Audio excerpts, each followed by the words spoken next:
रुतिये उरा धर्म रुतिये पृथ्वी रुतिये उरा धर्म रुतिये नागम कन गले ले तो पर्दे पाड़े ले तो पर्दे पाड़े पृथ्वी रुतिये उरा धर्म रुतिये पृथ्वी रुतिये उरा धर्म रुतिये नागम कन गले ले तो पर्दे पाड़े ले तो पर्दे पाड़े पृथ्वी रुतिये उरा धर्म रुतिये पृथ्वी रुतिये उरा धर्म रुतिये नागम कन गले ले तो पर्दे पाड़े ले तो पर्दे पाड़े गवा में रंग दादंड अंगुल संग जमा जादा गवा में रंग दादंड अंगुल संग जमा जादा अंगुल संग जमा जादा रवा रवा हवादा अंगुल संग जमा जादा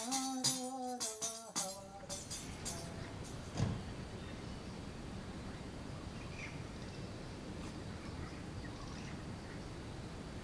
मेळघाट. मेळघाट म्हणजे घाटांचा मेळावा. या मेळाव्यात लक्षावधी वर्षांपासून सहभागी होत आले आहेत या घाटातील विविध रहिवासी.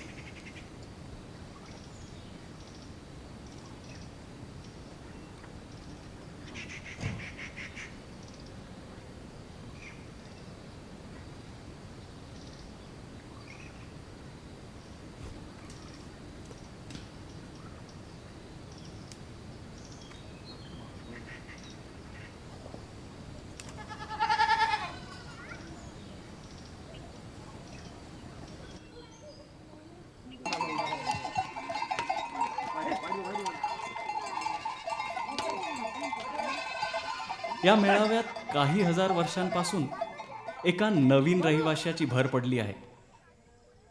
हा नवीन रहिवासी म्हणजे इथला माणूस.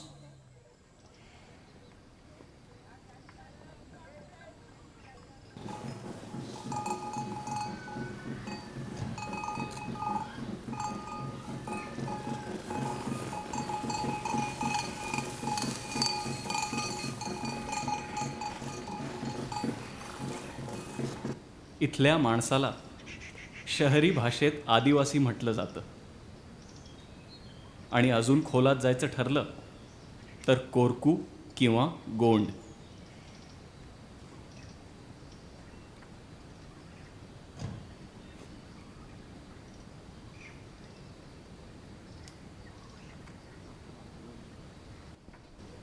कोरकू समुदाय की ज़िंदगी पूरी जंगल पे ही निर्भर है और साथ में थोड़ी खेती भी है. यहाँ का कोरकू समुदाय बिना जंगल की ज़िंदगी बिता ही नहीं पाता क्योंकि खेती में से जो निकलने वाला जो अनाज है उसका प्रमाण बहुत कम है. इनके घर को लगने वाला लकड़ा है, गाय को लगने वाला चारा है और जंगल से मिलने वाले फूल है, कंदमूल है, किसी प्रकार की जंगली और जड़ी बूटियाँ है. तो इस प्रकार की संपूर्णतः जिंदगी इनकी जंगल पर ही निर्भर है. 150-200 सालों से इस जंगल में रहना, क्योंकि इस जंगल में रहना कि इस जंगल में शेर पाए जाते हैं, रीछ पाए जाते हैं. ऐसे समय में इन लोगों का आज भी बिना बिजली के, बिना पानी के और बिना सफिशिएंट सुविधाओं के फिर भी यहाँ रहते हैं. तो ये बिल्कुल ही शूरवीर है. थोड़ा मुट्ठी भर अनाज बचाने के लिए भी वो संघर्ष करते हैं. पूरा परिवार का परिवार जंगल में पूरा 4 महीने रहता है और जंगली जानवरों से उसको अपने इसमें बचाता है.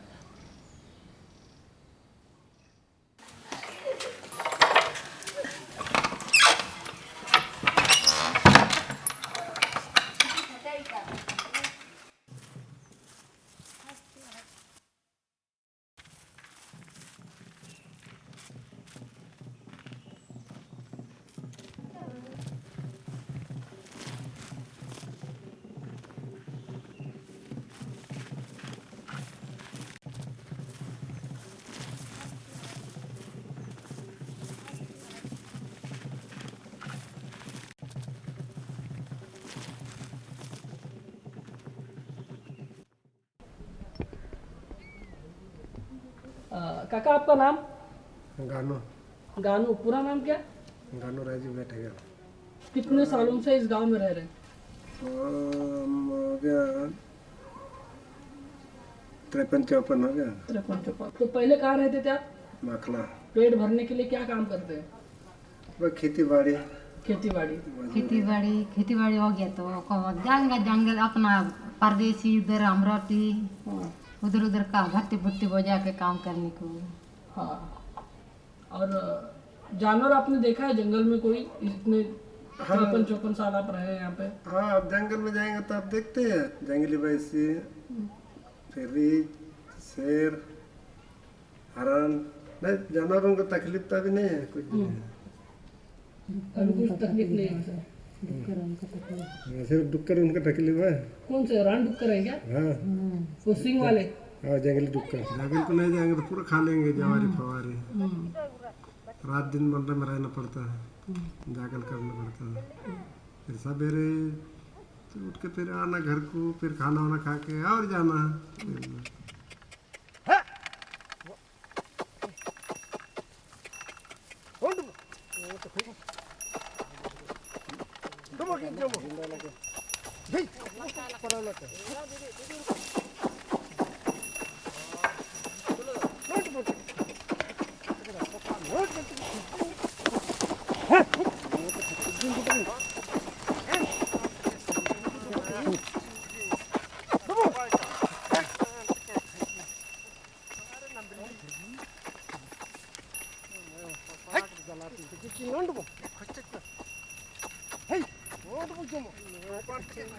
मेळघाटातील शेती इथल्या माणसांचा कस पाहते.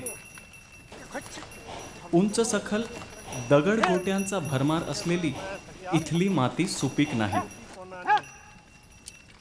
जेवढं पीक येईल तेवढ्यात समाधान मानायला इथल्या लोकांची काहीच हरकत नाही. पण या पिकावर नजर असते ती या जंगलातील वन्यजीवांची, विशेष करून रानडुक्करांची. या वन्यजीवांच्या तडाख्यातून या पिकाला वाचवण्यासाठी इथले लोक सुगीच्या काळात आपला सगळा बाडबिस्तरा शेतात हलवतात, ज्याला ते जागल असं म्हणतात.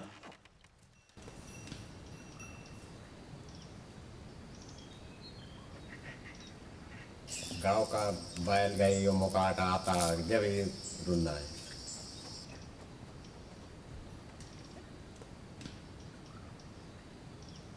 वन्यजीवांमध्ये वृक्ष, वल्ली, कीटक, पक्षी, प्राणी आणि इतर असंख्य ज्ञात अज्ञात जीवांचा समावेश होतो,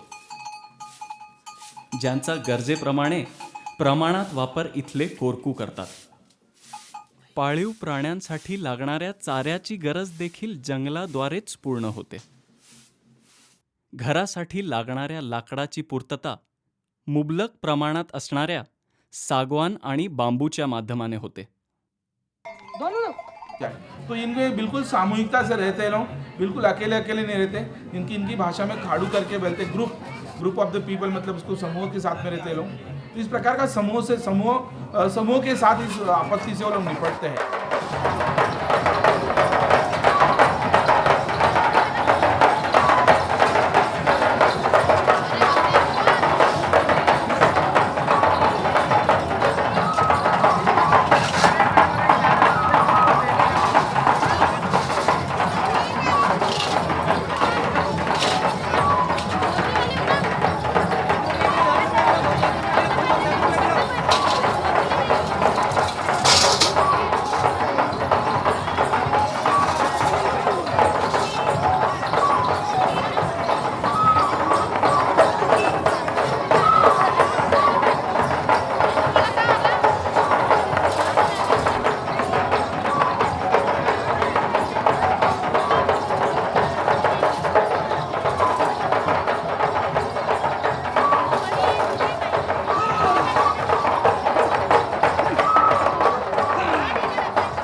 टॅटू हा प्रकार आताच्या तरुण पिढीत मोठ्या प्रमाणात पाहायला मिळतो, पण याचा उगम प्राचीन काळच्या गोंदवणे या कलेत आहे.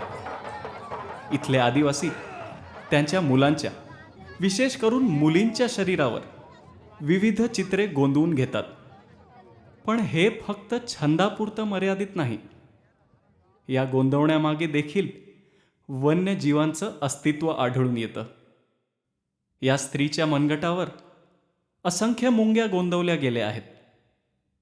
याचं कारण असं की या स्त्रीने आपल्या संसाराचा गाडा या लहान मुंग्यांच्या शोषिकतेने सांभाळावा.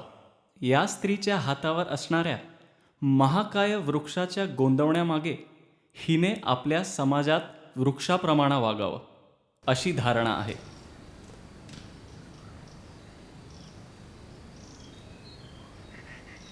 मेळघाटातील या आदिवासीयांच्या जीवनात इथल्या वन्यजीवांचं महत्त्व फक्त प्राथमिक गरजा पूर्ण करण्या इतपत नाही आहे, तर त्या पलीकडे जाऊन हे वन्यजीव त्यांच्या दैनंदिन जीवनात गोष्टींद्वारे, संगीताद्वारे आणि मिथकांद्वारे आपलं अढळ स्थान निर्माण करून आहेत.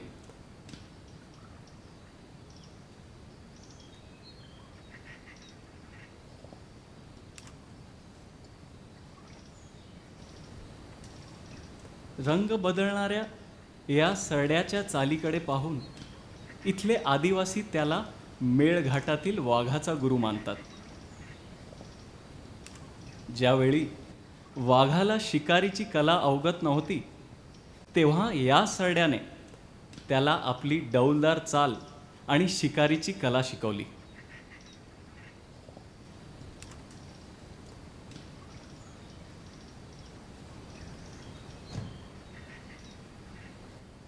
इथले कोरकू आपल्या मिथकांद्वारे मेळघाटातील वन्यजीवांशी नाते जोडून आहेत.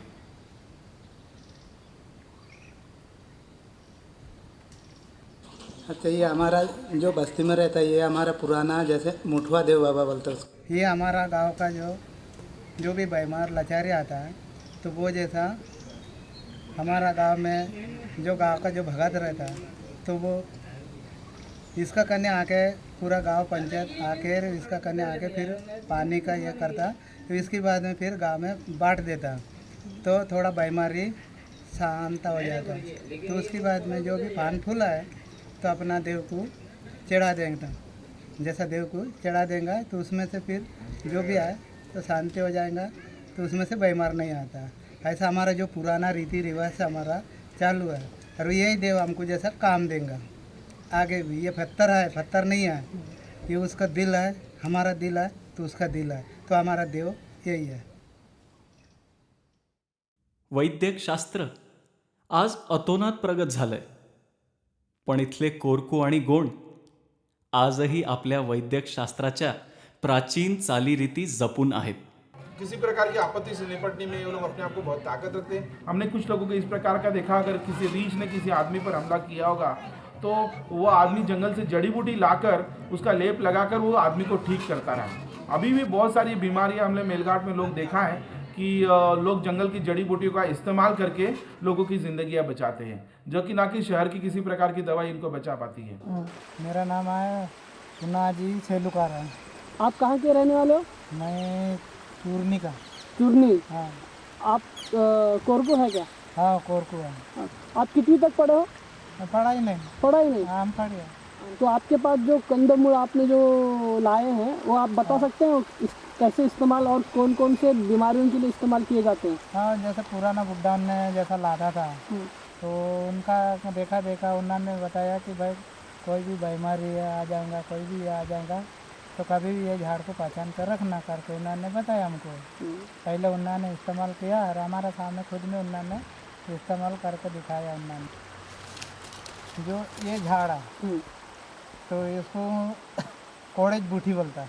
तो इसका जो जड़ है, ये जड़ को जैसा इसको ये जड़ है कि नहीं, इसको जैसा अपना तोड़ लेता, ये झाड़ नहीं लाता, ये जड़ को तोड़ लेता, थोड़ा बहुत अपना जो दवा फूलता झाड़ वैसे ही बचा देता। फिर उसके बाद में उसको इसके साथ में फिर ये जामुन का बड़ा झाड़ रहता, काला जामुन अपन खाता, उसका साल, तो फिर आम का साल, ऐसा ये तीनों को मिला के कूट के पानी में पूरा ये कर देंगे, एक लोटा पानी में उसको, फिर उसके बाद में उसको छान देता।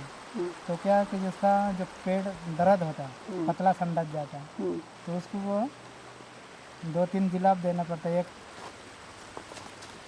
ये बाकी झाड़ है, इसको ये बोलता कि क्या बोलता, बानाकू झाड़ बोलते हैं इसको। बानाकू झाड़। तो इसका जो ये है कि नहीं, जो आदमी को बांध लगता है, तो इसके साथ में 5 झाड़ लगता है। तो ये इसका लगता है और एक सागुन का साल्टी लगता है, और ये ज़मीन में जो उनका अपन जो खाता है उसका बोबोड़ी का बुड़ुक लगता है, और बाँस का जो बोंबोड़ी आता है, ऐसा 3 बोंबोड़ी का उसको मिला के फिर उसको क्या करता, उसको धुनी देता, मतलब थोड़ा सा आगे ले लेता और उस अपना तवा में, और उसको फिर थोड़ा धुनी देता है, तो जो उल्टी प्रकार का जो बाण लग जाता बोलता। और हमारा कोरकू में क्या बोलता, उठुटुक गलियन की, तो ऐसा बोलता। तो इसलिए जैसा इसको देता है तो उसमें से वो साबुत हो जाता है, ऐसा इसका जाता है। ये जंगल कापूस है, तो इसको हमने अपना जंगली कापूस बोलता है, नहीं तो फिर इसका नाम भौरा है। तो इसका जो पत्ता उनको जमा करके इसको जैसा सुखा कर फिर बाद में उसको आगे में ये अपना तवा में भून देता है। फिर इसके बाद में तवा भूनने के बाद में क्या हो जाता है, उसको इसका काजल रख देता है। कभी आगे में जल गया बच्चों या कोई बड़ा आदमी, तो इसका काजल को जैसे इसमें अपना तेल भी नहीं डालने को ना कुछ नहीं, तो काजल सूखा काजल उसमें डाल देगा, तो वो जैसा वो ज़्यादा जख्म हो गया तो एक काजल डाल दिया, वो खींच लेगा। तो 2-3 बार डाला तो सूखते हुआ आ जाता। 1972 तक मतलब राजा महाराजा सरकार ने तो उसको लोगों को परमिट किया था कि यहाँ कर ओपन शिकार करे करके, लेकिन उस वक्त भी यहाँ का आदिवासी जंगल मुझे नहीं मालूम, और ऐसा कहीं पे भी चर्चा करने 15 साल के काम के बाद ऐसा कहीं भी दिखाई नहीं देता कि इन लोगों ने कभी शेर को मारा है। कभी भी इन्होंने अगर जीवन यापन के लिए अगर खरगोश मारा होगा या डुक्कर मारा होगा, लेकिन इस प्रकार का शौक करके यहाँ के आदिवासी समुदाय नहीं करते। यहाँ की पहली पीढ़ी पढ़ रही है अभी, और पढ़कर अभी भी समझने के दृष्टिकोण से नहीं।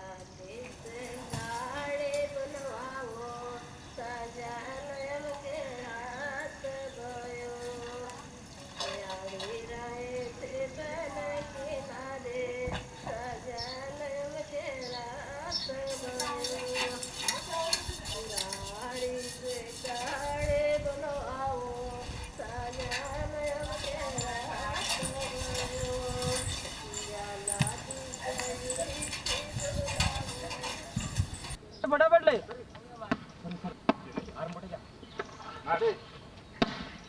तुम लोग को खेती में इंटरेस्ट है क्या? खेत में इंटरेस्ट नहीं है, लेकिन क्यों कि अपना म्हणजे एक परंपरा वैसा रूढ़ी परंपरा जुना से आ रहा है कि नहीं, तो अपन को अभी अपना पास उतना म्हणजे उन्नति करने के लिए, डेवलपमेंट करने के लिए दूसरा रास्ता नहीं है, तो अपन को माँ बाप के साथ कैसे भाई बहन के साथ मिलजुल के वो काम करना पड़ता है। कुछ सिखाया नया? नया सीखा है बीकीपिंग, मधुमक्खी